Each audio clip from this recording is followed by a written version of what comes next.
Cara berpikir ulama, saya pernah baca dalam satu sejarah ulama besar, namanya Sufyan Ats-Tsauri. Sufyan Ats-Tsauri itu menjadi wali itu gara-gara kalau sholat di masjid, itu beliau datang sebelum adzan. Saya ulang lagi, beliau datang sebelum adzan. Ditanya, kenapa kalau kamu datang sebelum adzan? Saya ini gak ingin jadi hamba yang buruk. Hamba yang buruk atau pembantu yang buruk adalah setempe nunggu dipanggil. Misalnya kita tahu majikan kita pasti manggil jam 7. Kemudian jam 7 itu Anda masih ngopi, masih tata-tata, itu kan tidak menghormati majikan. Harusnya kamu setempe di jam yang saat itu pasti majikan Anda memanggil. Kata beliau, saya tidak ingin seperti pembantu yang buruk. Datang nunggu apa? Dipanggil. Jadi itu ada beberapa spirit atau inspirasi dari aturan-aturan mahabbah. Sebab itu ketika Allah kritik orang munafik, wa idza qamu ila sholati qamu kusala, ketika dipanggil sholat mereka datang bermalas-malasan. Karena ada cintanya sama Allah, maka datang berlambat-lambat. Nah, berarti kalau ekspresi cinta mengharuskan kita datang bercepat. Makanya dalam istilah lain di Quran ini termasuk balaghatul Quran. Di juz 25 itu istilah menuju Allah itu fafirru ilallah. Kita tahu firar itu maknanya lari apa jalan biasa? Lari. Jadi untuk mengekspresikan mahabbah kita, kangen kita pada Allah, cara bahasa Arab, isyak kita, berontok kita sama Allah, tidak diistilahkan jalan tapi fafirru ilallah, harus bergegas berjalan. Begitu seterusnya. Maka kalau ada orang Islam, terus ini konsekuensi hukum. Ada non-muslim minta, Pak Bah, saya tolong ajarkan syahadat. Nggak boleh saya bilang gini, monggo ke dalam dulu. Padahal perjalanan ke rumah saya misalnya setengah jam, nggak boleh. Saat itu meskipun sambil berdiri-diri, harus kita tauhidkan. Kamu yakinnya Allah itu satu Tuhan Allah? Harus. Karena kalau ada perjalanan ke rumah 5 menit, terus dia kecelakaan, belum syahadat, statusnya mati apa? Kafir. Dan kita ikut terlibat, karena sebetulnya bisa mengislamkan saat itu juga. Analoginya kayak tadi loh. Orang kecelakaan di jalan, karena kita pakai celana pendek, nonton sirian, saya tak pakai baju. Habis itu dilides truk. Itu kan kita ikut salah karena kita yang punya kesempatan. Tentu yang disalahkan yang punya kesempatan. Karena merubah status dari potensi kelides truk menjadi sama sekali gak potensi kelides truk dengan kita inggirkan. Meskipun kita dalam keadaan tidak ideal. Sama. Orang kafir yang mau masuk Islam itu umumnya kiai-kiai kan kadang sebagian disuruh mandi dulu, itu salah. Itu salah sekali. Sangat salah, apalagi nunggu seremonial di masjid, tinggal tokoh-tokoh itu bujutnya salah. Itu gak cuma salah, bujutnya salah. Jadi salah yang akut. Itu salah besar. Ya. Kalau seremonial monggo, tapi kalau mengislamkannya harus saat. Apalagi seremonial seminggu lagi nunggu tokoh terkenal, nunggu disyuting dulu, wah itu perilaku so itu bukan mengislamkan itu. Makanya kita yang sebagai peneliti fikih itu kadang itu enggak serg gitu. Masa mau Islam nunggu di masjid dulu, di syuting dan tokoh-tokoh itu salah. Itu sama dia kamu lihat orang kecelakaan mau menyelamatkan, ada wartawan enggak? Enggak di syuting dulu, sedang mati ini. Jadi kita normal saja dalam Islam, sesuatu yang mendesak, yang emergensi ya perlakuannya harus cepat. Sehingga dibabkan faslun fil musaroah ila nusyidid. Jadi ada beberapa contoh di Quran memang aturannya seperti itu. Makanya semua redaksi Quran tentang menuju Allah diredaksikan fafirru. Makanya di Tawaf ada ekspresi romal, jalan agak cepat. Di Sa'i juga ada momen-momen kita harus romal berjalan cepat. Di beberapa aturan juga seperti itu. Ya saya ulang lagi, di beberapa aturan Islam juga seperti itu. Nah sekarang efek di hukum haji. Kita banyak baca literatur haji. Haji dalam aturan Islam itu wujuban tarofian, wajib yang tidak langsung mendesak. Kemudian semenjak ada fakta kita harus nunggu, daftar tunggu. Itu kita sebagai ahli fikih itu gampang. Misalnya gini, saya umur 20 punya uang, sekarang berapa daftar? 25 juta ya. Saya umur 20 punya uang 25 juta. Saya jomblo, ya butuh nikah, ya butuh macam-macam. Itu wajib daftar haji apa enggak? Karena kalaupun daftar nunggu 20 tahun. 20 tahun kan asumsi umum masih umur 40, masih hidup lah kira-kira sebenarnya. Nah sekarang kalau ada orang umur 50 tahun punya uang 25 juta, menurut Anda wajib daftar saat itu apa enggak? Wong daftar saja bisa game gitu. Dan kalau misalnya umur 50 ditambah 25 kan 75. Itu kalau orang sumpah sudah cepat mati itu. Maka itu menjadi pertanyaan, apakah fikih ini kita rubah? Karena dulu kan orang itu longgar semua. Karena haji zaman Nabi pun tidak langsung dilakukan saat pertama diwajibkannya haji. Jadi Nabi punya sisi unik. Pertama ada tahun diwajibkannya haji, Nabi tidak langsung haji. Sebab itu ulama berkesimpulan kalau wajibnya haji tidak langsung. Maka fikih itu memang unik. Sholat juga gitu. Ada istilah begini dalam sholat. Watajibus sholat ala kulli muslimin wujuban muwassa'an. Di semua kitab fikih takbirnya seperti itu, redaksinya. Wajib sholat dilakukan orang Islam wujuban muwassa'an, wajib yang ada longgarnya. Jika ketika zuhur jam 12 WIB kita dengar azan, boleh sholat setengah 1, jam 1, setengah 2, jam 2. Karena memang wujuban muwassa'an, memang ada batas akhir waktu misalnya sampai setengah 3.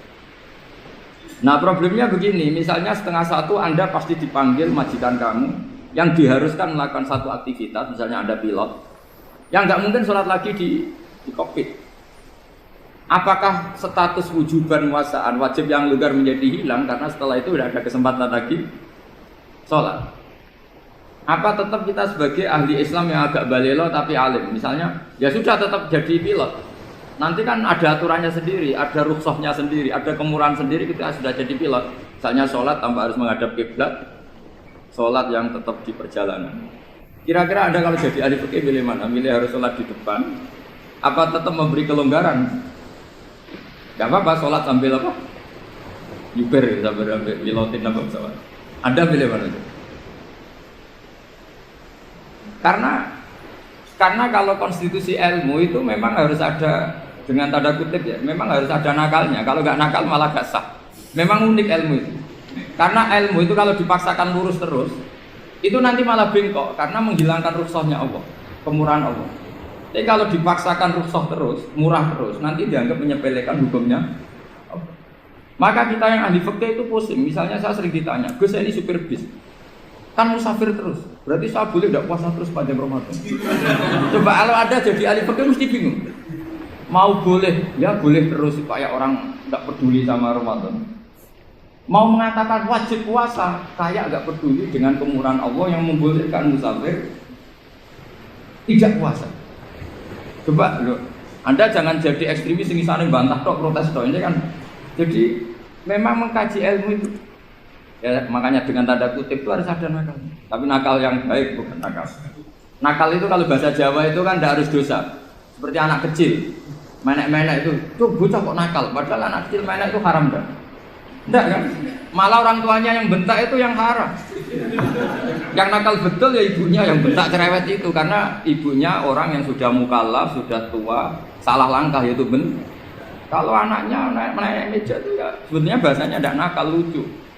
Jebles pinter conggo iso munggah meja, harusnya diapresiasi. Tapi rata-rata ibu semua akal mecah gelas. Malah boe malah mecah tabungan. Bapaknya malah tukang nguras tabungan. Sebetulnya senakal-nakalnya anak kecil itu nakal orang tuanya, itu pasti. Karena ini sudah kena khitab, sementara anak-anak belum kena. Saya pernah punya tamu, karena di tradisi Kiai itu sering punya tamu. Bapak ibunya itu kultus sama Kiai, bentak anaknya disuruh salim sama saya. Anak kecil kan nggak mau jalan-jalan terus, marah. Tak marah orang tuanya tak marah. Yang dosa itu kamu bentak anak-anak. Kalau anak kecil itu kena diskon rufi al-qalamu an salasin. Di antara aturan Islam apa? Tidak ada keharusan bagi 3 orang. 1 anak kecil sampai balik, 2 orang tidur sampai bangun, 3 orang gila. Artinya anak kamu itu tidak kena khitab untuk sopan sama kamu. Kamu yang kena khitab baru sopan sama anak-anak. Nah ini ada Jawa itu kadang keliru. Jadi orang tua itu marah-marah memaksakan anaknya sopan. Padahal Allah memberi diskon anak kecil itu belum wajib sopan. Nggak apa-apa ada tamu naik-naik. Asal masih anak kecil. Makanya Rasulullah ketika beliau sholat sujud itu Hasan Husain itu naik. Cara Jawa Nabi itu digawe tumpakan. Semua riwayat mengatakan Nabi itu diam saja, gak berani ngangkat. Sampai sahabat itu ada yang ngomong, ini Nabi sujud lama sekali ada apa? Jadi kita punya riwayat itu ya baru kayak sahabat yang agak nakal. Semuanya itu sujud, tapi bareng di atas rata-rata ada sahabat yang belakang ngomong, siapa tuh ini sujudnya kok lama? Barokahnya itu ditemukan riwayat, oh ono putune tuh. Karena Hasan itu naik di atas punggungnya apa? Nah, itu andikan tidak ada yang ngomong, riwayat ini tidak ditemukan. Barokahnya ada yang ngomong itu mungkin. Kalau sekarang mungkin semua masjid melongok karena orang sekarang jarang yang khusyuk. Kalau dulu hanya satu yang di belakang. Setelah itu Nabi memberi penjelasan, saya tadi sebetulnya harus mengakhiri sujud saya sesuai aturan umum, tapi ada cucu saya tak biarkan sampai dia puas naik saya, sehingga dia turun baru sana. Filosofinya apa? Begini, anak kecil satu tidak kena ditop, dua jangan sampai sholat itu jadi problem. Kalau Nabi nyentak Hasan membentak, tuh ono bae sholat kok diganggu, maka sholat menjadi trauma. Gara-gara sholat bahasa bentak saya. Lama-lama anak ini trauma dengan sholat karena dianggap problem. Makanya saya termasuk kiai nggak berpendapat anak kecil nggak boleh di masjid. Sering kan anak kecil di masjid ayat khutbah rame. Saya termasuk setuju tetap boleh.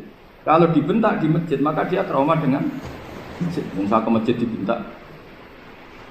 Lagi pula kadang-kadang orang tuh gaya-gayaan tok. Wah rame orang khutbah. Rame nih, padahal kalau nggak diramein anak-anak malah udah tidur. Kita kan nggak bisa menjamin kalau perilaku kita lebih baik gitu. Mendingan kan anak-anak main di masjid timbang di karaoke kan. Jadi kan, lah ini maksudnya saya, ini fikih ya. Fikih itu wilayahnya, makanya jadi ahli fikih itu susah-susah gampang. Jangan hanya berpikir protes dengan ketentuan fikih, mengkaji yang sebanyak-banyaknya itu tadi. Misalnya Anda seorang supir permanen, supir bis terutama, kalau truk kan bisa liha-liha, kalau bis kan apa ada deadline-nya ya waktu, seperti bis jurusan Surabaya Semarang, saya kan sering naik bis jurusan Surabaya Semarang. Kadang-kadang supirnya melihat saya tanya, Gus saya ini supir, saya ini Ramadan itu gimana ya? Ya saya sudah ngerti setengah nakal, dan senengnya dijawab rasa poso, ya saya tahu ya. Tapi masalahnya secara fikih kalau kamu mengatakan kamu harus puasa terus. Kamu melanggar konstitusi ilmu, memang musafir punya diskon? Boleh? Tidak puasa. Pertanyaannya, bayarnya kapan? Nung Sawal ya nyupir lagi, Dzulqa'dah nyupir lagi, nanti sampai Ramadan ya. Nah terus, ya pas kamu cuti, biasanya cutinya pas sakit, boleh diskon lagi karena sakit. Coba. Nggak, andai kan Anda jadi ahli fikih milih zaman. Lo kalau orangnya soleh terus kayak ustadz-ustadz di sini kayak dosen UI kan, masa dosen UI Universitas Islam nggak Islami kan nggak mungkin. Mungkin memilih poso kan. Masalahnya ini kan hukum untuk orang kebanyakan, nggak boleh hukum musuh gak kuat. Sahur jam 3:30, ngombe vitamin pokoknya harus kuat.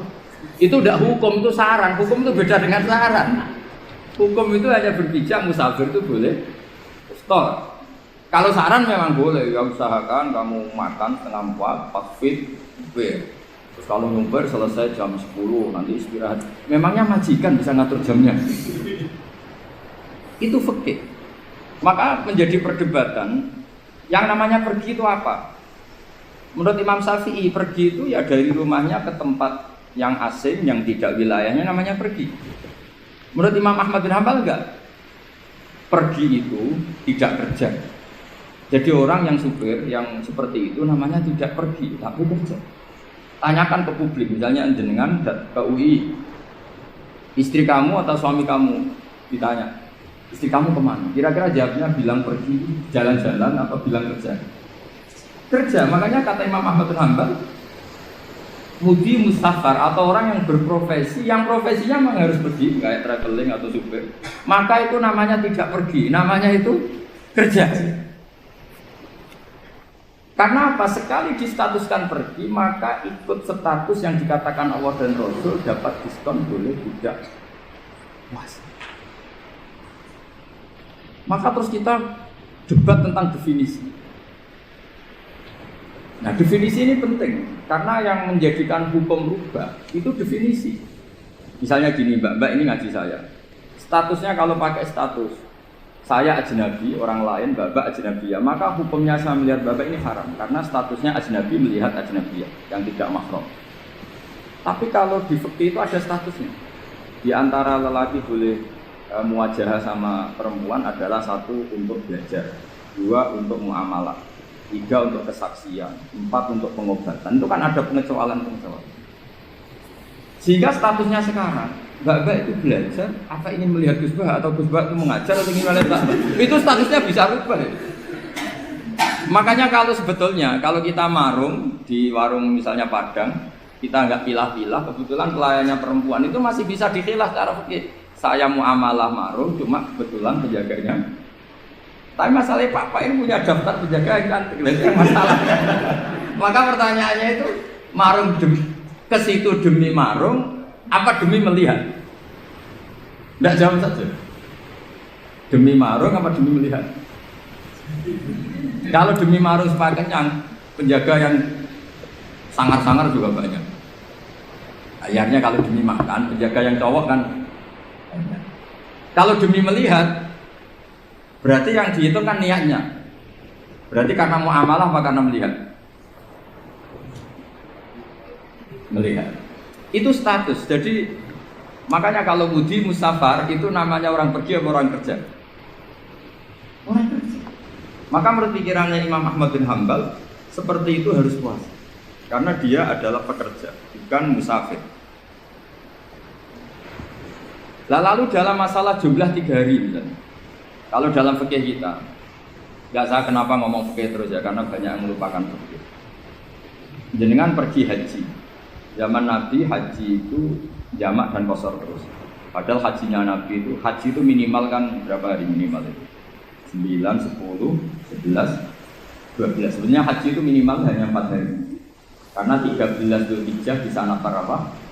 Awal. Kalau nafar awal berarti nggak ada kewajiban nafar sani, berarti yang wajib betul kan tanggal 9 untuk di Arafah, terus 10 biasanya ifadah sama balang jumroh apa?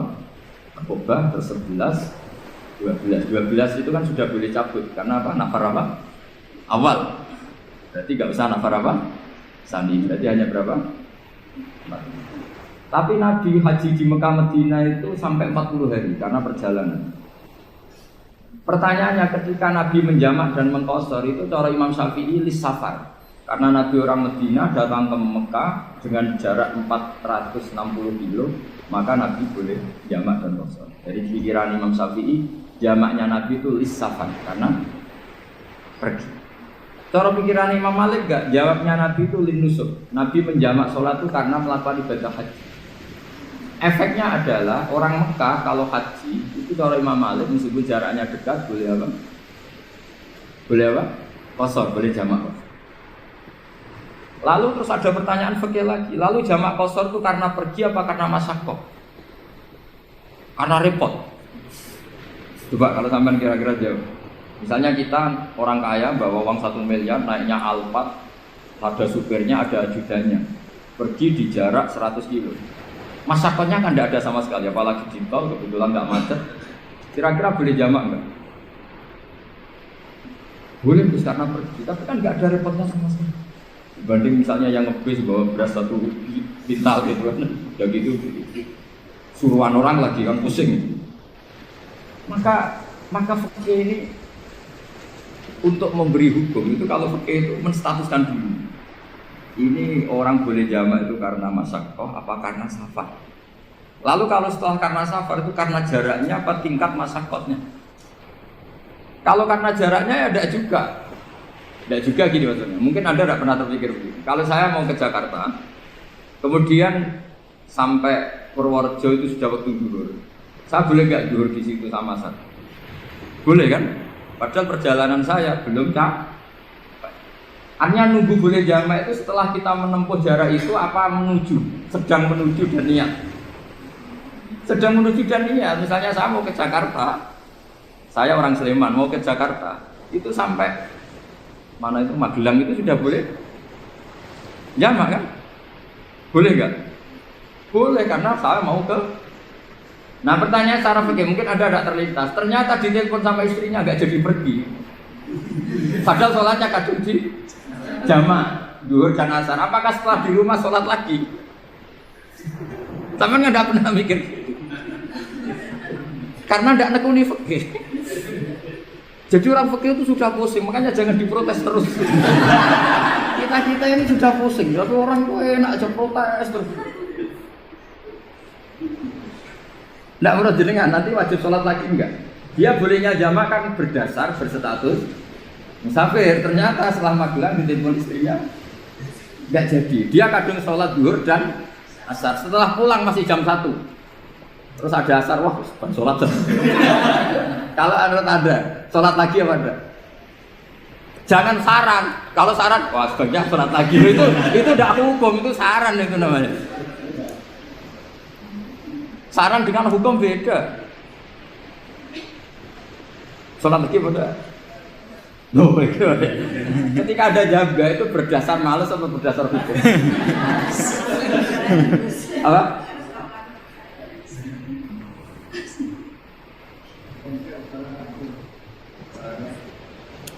Nah kalau Anda sholat lagi, pertanyaannya gini, Allah itu tidak punya tradisi mewajibkan 2 kali. Pertanyaan fikihnya mesti gitu. Dan saat Anda di Magelang menjamak itu melakukan sesuatu yang disahkan oleh agama. Berarti pas Anda jamak zuhur asar, sesuatu pas melakukan itu kan berstatus sah dan boleh. Meskipun setelah itu ada masalah, istri kamu nelpon terus pulang. Tapi pas itu kan sudah dinyatakan oleh malaikat sah, Anda sudah zuhur dan asar. Kalau melihat itu tidak wajib mengulang. Tapi bisa saja malaikat ada yang usil. Itu sah karena Anda berstatus musafir. Berhubung status Anda hilang, maka poin Anda sudah sholat juga hilang. Kamu milih fikih yang mana?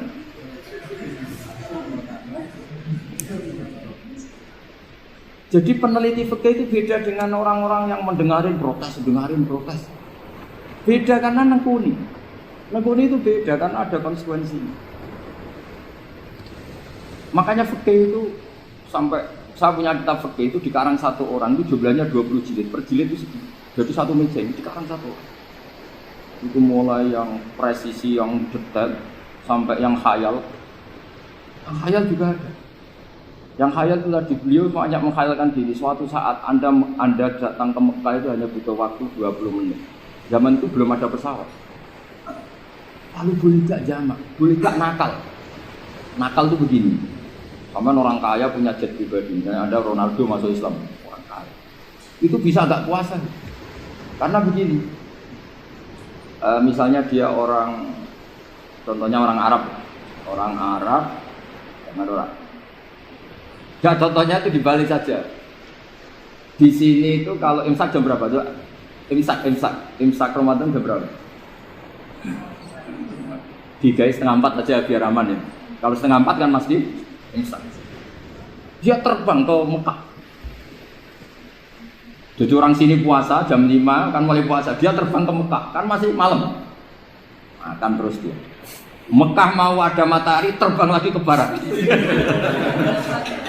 Karena dia menghindari berstatus puasa. Atau sebaliknya, dia orang Mekah jam 12 puasa. 12 siang puasa. Dia, wah kalau 6 jam lagi buka, bisa barabe saya. Terbang ke Indonesia. Ke Indonesia terbang baru 1 jam, di sini sudah buka. Itu khayal. Jadi itu ada khayalnya. Itu lama dulu sebelum ada pesawat sudah mengkhayal gitu.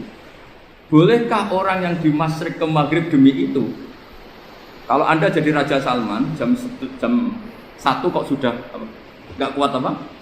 Puasa itu diberi saran terbang ke Indonesia. Itu kalau pakai jet kan nggak sampai 9 jam, 1 jam ke Jakarta. Sudah ada wow akbar. Bukan. Boleh enggak? Loh mau kamu enggak bilang, wah enggak boleh. Wong di Jakarta sudah huru samsi. Masa sudah matahari terbenam orangnya enggak boleh? Bukan. Lah ya. Apa? Kalau resikonya gini, sampean mungkin nggak mikir, resikonya gini, kalau dia berstatus musafir, bolehnya buka karena musafir, pertanyaannya dia wajib bayar. Kan musafir bolehnya kodok nanti harus bayar, tapi kalau dia buka normal kan nggak harus bayar, beda, efek pakainya beda.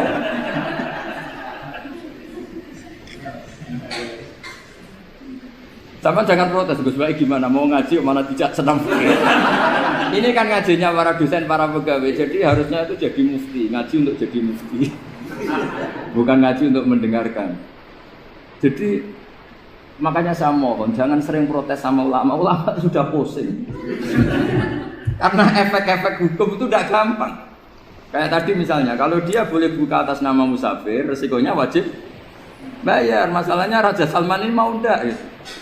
Dia inginnya. Maka pertanyaannya itu kitab yang milik saya tadi yang 20 jilid tadi. Ulama itu mulai dulu sudah membayangkan bagaimana kalau suatu saat ada satu kendaraan. Kenapa ulama bisa membayangkan itu? Karena ada buruk. Meskipun mereka nggak numpak buruk, hanya Rasulullah, tapi kan bisa membayangkan ada toyul waktu. Waktu itu bisa dilipat. Karena ulama dulu ahli astronomi, jadi bumi itu bulatnya gini, muternya gini. Berarti suatu saat ada satu ilmu di mana orang ngambil satu posisi terus melewati toyul waktu, mengalami lintasan waktu. Mulai dulu itu sudah dibicarakan. Pertanyaannya lalu status orang ini kayak apa? Misalnya tadi orang Mekah ingin cepat buka terbang ke Indonesia. Orang Indonesia menghindari imsak, misalnya 3:30, dia belum sahur. Wah kalau saya di Indonesia ini sifatnya sahur. Wah saya tak terbang ke Mekah. Wah enak kan terbang di Mekah ternyata masih jam 8. Wah bisa makan sepuasnya jam 8 malam maksudnya jam 20. Pan enak dia. Bar wareg balik ning Indonesia wis jam 1 siang. Jam 1 siang kalau ingin cepat buka terbang ke timur. Langsung buka. Berarti dia kira-kira puasa aja 3 jam. Tapi terus ya mungkin kalau sampean tahu kok sudah repot-repot ngono tinggal turu ndelok sinetron kok buka dhewe. Itu tidak hukum, saran itu namanya apa? Kalau hukum tetap tadi yang dikatakan puasa adalah imsak, mulai jam imsak sampai gurubus. Lalu pertanyaannya lagi, gurubus samsi sampai imsak itu konversi jam apa nyata-nyata gurubus samsi? Kalau yang diliwati khatul istiwa itu nyata, fi'lan kalau dalam bahasa Arab fi'lan awaqiyah. Tapi kalau Anda orang kutub, saya sering kirim-kiriman surat sama mufti-mufti yang ada di Timur Tengah, di Eropa, konsultasi maksudnya. Orang kutub itu kan tidak ada matahari, tidak ada apa-apa. Jika kalau Anda baca kitab di kutub, mesti Gus Bak darani pembohong. Misalnya orang kutub ngaji saya, kamu harus subuh sebelum matahari terbit. Sekali matahari terbit, waktunya hilang. Duhur setelah matahari agak ke barat. Asar kalau matahari terbenam, hilang waktunya. Mereka mesti bilang, mataharinya di mana? Maka pertanyaannya, boleh gak mengkonversi waktu untuk orang kutub? Jadi misalnya pola umum subuh jam 4:30. Berarti antara subuh dan qadha itu 1,5 jam. Subuh sama zuhur polanya berapa berarti? Kalau 4:30 sampai jam 12 ini 6 sama 7,5. Berarti ya kira-kira habis subuh nunggu 7,5 jam baru zuhur. Nunggu 3 jam baru asar. Nunggu 3 jam baru maghrib. Berarti waktu puasa kira-kira antara jam 4 sampai jam 6. Berarti berapa jam itu? 12 sama 2 14. Oke, berarti orang kutub harus puasa 14 jam. Tidak bergantung waktu mata. Tapi ada lagi pertanyaan lucunya gini, lalu 14 jam Gus itu dimulai dari mana? Apa asal 14 jam? Apa harus ada konsensus setarnya? Masih ada PR lagi. Menurut kamu gimana? Ada konsensus setarnya dimulai jam 4 dini hari. Apa asal jumlahnya? Imsak 14. Mikir lagi kan, itu di Denmark itu ada satu musim di mana siang terus sampai sekian bulan. Siang terus sampai orang sana itu capek. Kenapa ada siang terus? Logikanya kan tadi bumi itu bulat-bulat. Saya juga belajar falak, belajar astronomi. Kalau tepaan kamu di sisi yang barat agak utara atau agak selatan, matahari ini nyentron terus. Jika bumi molak-malik ya kamu kesentron terus karena kita ini kan tepaan di katulis. Iya, di khotul iswa. Sebenarnya khotul iswa itu bahasa Arab.